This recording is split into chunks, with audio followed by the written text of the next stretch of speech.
اللہ الرحمن الرحیم اللہم صلی علی سیدنا محمد وعلی آل سیدنا محمد وبارک وسلم وصلی علیہ۔ جی ناظرین کرام، الحمدللہ ثم الحمدللہ، اللہ تبارک و تعالیٰ کے فضل و کے کرم سے الحمدللہ آج چوتھا روزہ ہے، اور چوتھے روزے کے کیا اعمال اور وظائف ہیں، خاص اعمال الحمدللہ بزرگان دین کے معمولات میں سے کوشش کر کے آپ حضرات کے سامنے پیش کیے جاتے ہیں کہ بزرگان دین آخر ان کی زندگیوں میں رمضان مبارک آتا، وہ رمضان مبارک کے اندر کون کون سے خاص اعمال کرتے۔ تو آئیے ناظرین کرام آج کے خاص اعمال کی طرف بڑھتے ہیں۔ ناظرین کرام، بزرگان دین جو اللہ والے ہیں وہ چوتھا روزہ مختلف بزرگان دین کے مختلف معمولات ہیں۔ میں نے جو اس کا نچوڑ نکالا ہے وہ آپ کے سامنے پیش کرتا ہوں۔ یعنی کہ بزرگان دین جو ہے چوتھے روزے میں اکثر کو میں نے دیکھا کہ وہ سورہ اخلاص کی کثرت کیا کرتے تھے، یہاں تک کہ یہ پورے پہلے عشرے کے اندر اکثر بزرگان دین کے معمولات میں دیکھا کہ سورۃ الفاتحہ اور سورہ اخلاص کی کثرت کیا کرتے تھے۔ تو بہرحال ناظرین کرام، بعد نماز فجر آپ نے کون سا عمل کرنا ہے؟ ایک تو سحری کے وقت آپ کو معلوم ہے وہ عمل آپ کا کنٹینیوسلی رہے گا پورے مہینے، لا الہ الا هو الحی القیوم، لا الہ الا اللہ هو الحی القیوم القائم علی کل نفس بما کسبت۔ یہ بہت پیارا عمل ہے، بزرگان دین کے معمولات میں سے میں نے دیکھا، تو اس کو کنٹینیوسلی آپ نے پڑھتے رہنا ہے۔ کم سے کم بھی اس کو آپ نے 7 دفعہ اور زیادہ سے زیادہ آپ نے جتنی دفعہ بھی آپ پڑھ سکیں جو آپ کی توفیق ہو۔ اسی طریقے سے آپ نے بعد نماز فجر اول آخر درود شریف کے ساتھ آپ نے سورہ اخلاص جو ہے وہ 100 بار پڑھنی ہے۔ اگر 100 بار نہ پڑھ سکیں تو کم سے کم بھی آپ نے 41 ٹائم لازمی طور پر پڑھنی ہے سورہ اخلاص، تو آپ کو بے شمار برکات نصیب ہوں گے۔ سب سے بڑی بات یہ کہ اللہ کی رضا اور اللہ کی رسول صلی اللہ علیہ وسلم کی رضا اور خوشنودی نصیب ہوگی۔ دوسرا کام آپ نے یہ کرنا ہے، یہ بعد نماز فجر کا معمول بتلا رہا ہوں۔ اسی طریقے سے ظہر کی نماز کے بعد جو ہے آپ نے اللہ تبارک و تعالیٰ کا پیارا نام ہے یا حی یا قیوم، یا حی یا قیوم اول آخر درود شریف کے ساتھ آپ نے اس کی ایک تسبیح پڑھنی ہے۔ یا حی یا قیوم ایک تسبیح سے مراد 100 مرتبہ آپ نے پڑھنا ہے۔ اسی طریقے سے بعد نماز عصر جو ہے وہ مختلف بزرگان دین کے معمولات میں سے مختلف دعائیں منقول ہیں۔ مسنون بعض کے جو ہے مسنون وظائف خاص طور پر صبح و شام کے جو اذکار ہیں وہ پڑھا کرتے تھے، اور بعض کے میں نے دیکھا کہ وہ دعائے جمیلہ کی طرف جو ہے وہ لے جایا کرتے تھے کہ دعائے جمیلہ اگر معمول میں رکھ لی جائے تو دعائے جمیلہ مختلف اوراد و وظائف کی جو کتب ہے اس کے اندر موجود ہے۔ اگر وہ بھی نہ ہو تو کم سے کم بھی آپ اپنی جو بھی آپ کی خاص یعنی تمنا ہے، آرزو ہے، عصر کے بعد یہ خاص طور پر یہ معمول میں نے دیکھا ہے مختلف بزرگان دین چوتھے روز جو ہے نا اس طریقے سے عمل کیا کرتے تھے۔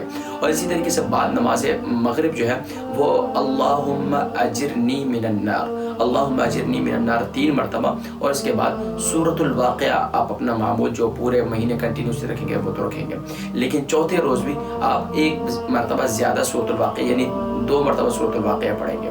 اور عشاء کی نماز کے بعد آپ نے اللہ تبارک و تعالیٰ کا یہ پیارا نام اللہ ربی لا اشرک بہ شیئا، اللہ ربی لا اشرک بہ شیئا۔ تو گویا کہ چوتھے دن کے خاص کون کون سے اعمال ہیں؟ فجر کی نماز کے بعد آپ نے سورہ اخلاص 41 ٹائم یا 100 ٹائم پڑھنی ہے۔ ظہر کی نماز کے بعد آپ نے یا حی یا قیوم ایک تسبیح پڑھنی ہے۔ عصر کی نماز کے بعد آپ نے مسنون اذکار میں سے شام کے جو اذکار ہیں وہ پڑھنے ہیں، یا پھر دعائے جمیلہ۔ اگر وہ بھی نہ ہو تو کم سے کم بھی اپنی جو نیک تمنا ہے، آرزو ہیں، وہ اللہ کی بارگاہ میں ضرور پیش کرنی ہے۔ اور مغرب کی نماز کے بعد آپ نے سورۃ الواقعہ ایک تو معمول کے مطابق آپ پڑھیں گے 1 مرتبہ، اور اس کے ساتھ ساتھ 1 مرتبہ اضافی یعنی 2 مرتبہ آپ سورۃ الواقعہ پڑھیں گے۔ اور اسی طرح عشاء کی نماز کے بعد آپ نے اللہ ربی لا اشرک بہ شیئا یہ 100 مرتبہ پڑھنا ہے اور اللہ کی بارگاہ میں دعا کرنا ہے۔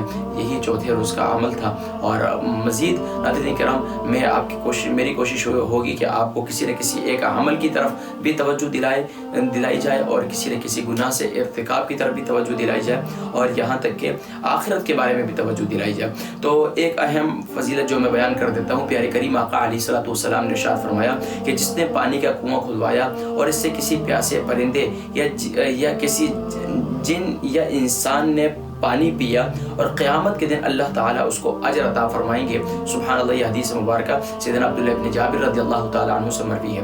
اور دنیا کے بارے میں ایک آپ کو بتلا دیتا ہوں کہ دنیا کے بارے میں پیارے کریم آقا علیہ الصلوۃ والسلام نے ارشاد فرمایا، حضرت جابر بن عبداللہ رضی اللہ تعالیٰ عنہ فرماتے ہیں کہ ایک بستر آدمی کے لیے اور ایک اس کی بیوی کے لیے اور تیسرا مہمان کے لیے اور فرمایا چوتھا شیطان کے لیے۔ تو گویا کہ سبحان اللہ پیارے کریم آقا علیہ الصلوۃ والسلام نے ارشاد فرمایا کہ اپنے یعنی کہ بڑی مشہور حدیث مبارکہ ہے کہ اپنے ایک بستر آدمی کے لیے اور ایک اس کی بیوی کے لیے اور تیسرا مہمان کے لیے اور چوتھا شیطان کے لیے۔ تو گویا کہ آپ بستر کو کبھی خالی نہ چھوڑیں۔